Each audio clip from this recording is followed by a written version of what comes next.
بسم اللہ الرحمن الرحیم۔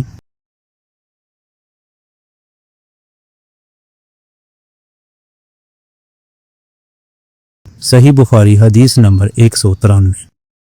رسول کریم صلی اللہ علیہ وآلہ وسلم کے زمانے میں عورت اور مرد سب ایک ساتھ ایک ہی برتن سے وضو کیا کرتے تھے، یعنی وہ مرد اور عورتیں جو ایک دوسرے کے محرم ہوتے۔